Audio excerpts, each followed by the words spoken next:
honores en estos momentos José María Balcázar tras haber llegado en un vehículo oficial desde Palacio Legislativo, lo hizo por el Jirón Junín a bordo de un vehículo negro, un auto oficial, bajó y de inmediato se acercó aquí a la zona donde nos ubicamos los periodistas. En estos momentos observamos que está recibiendo la bienvenida por parte del jefe ceremonial y protocolo de la Cancillería, Eduardo Pérez del Solar. también Hello，大家好。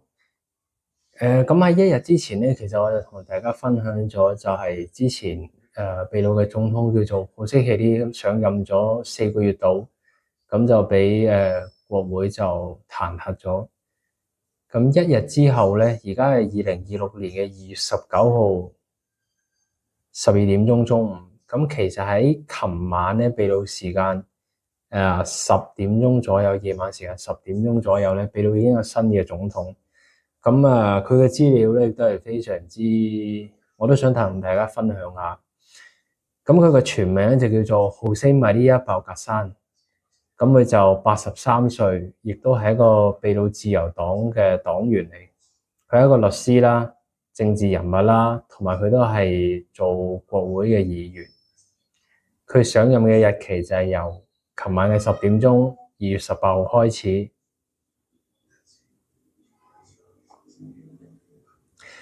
而佢嘅任期咧，只不過係臨時嘅總統，因為一般嘅秘魯總統咧，根據秘魯嘅憲法咧係做5年嘅。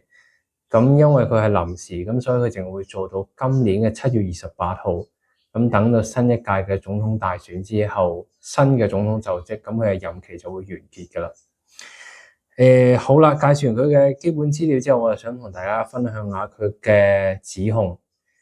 喺佢做國議會嘅議員咧，其實都有好多唔同嘅指控，其中係包括咗瀆職啦、詐騙啦、冒名嘅頂替啦、受賄啦，同埋呢一個叫做財務嘅問題都有啦。譬如好似就話，當佢仲係喺呢一個律師公會嘅成員嗰陣時咧，佢咧就非法去挪用啲錢，就擺去佢私人戶口，結果咧就俾人哋開除咗嘅。佢嘅政治交易啦，亦都有大家可能係叫做你幫下我，我幫下你嘅人事交換安排啦。咁佢自己咧，呢一個總統就叫做巴格沙咧，就係自己否認咗所有嘅指控，就話全部已經係 close file 噶啦，亦都冇任何證據。佢最主要嘅角色咧，就係做過渡政府嘅領導人。咁因為咧，秘魯其實喺最近嘅10年咧，已經有超過8個總統，咁嘅政治環境都非常之震盪。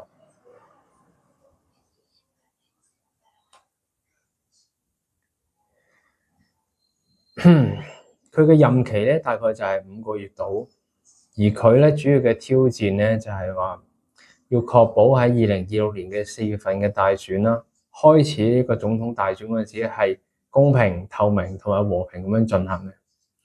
政治嘅穩定，社會對政府嘅信任度咧係極之低。佢亦都要盡量去降低國會同埋行政部門嘅衝突、社會矛盾。喺秘魯呢10年以嚟不斷去換總統，咁其實咧都令到咧社會動亂非常之多，啲人出嚟喺市中心，喺秘魯嘅首都利馬嘅市中心咧，咁都會有一啲同警察嘅衝突啦，唔滿意政府嘅無能啦、貪污腐敗啦，同埋互相包庇啦，呢啲係互相交換權力啦、人事嘅安排啦。唔單止係啲人唔滿意政府咧，亦都係唔滿意國議會嘅。咁所以其實呢啲社會嘅政治狀況咧，喺呢10年其實都係冇停過。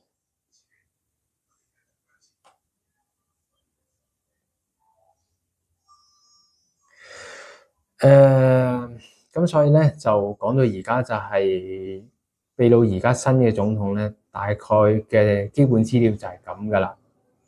咁佢嘅任命咧，亦都係製造咗好多爭議，亦都有好多唔同嘅聲音係反對，但係冇辦法，就係要遵守一個國家嘅法律同埋一個遵守一個國家嘅憲法，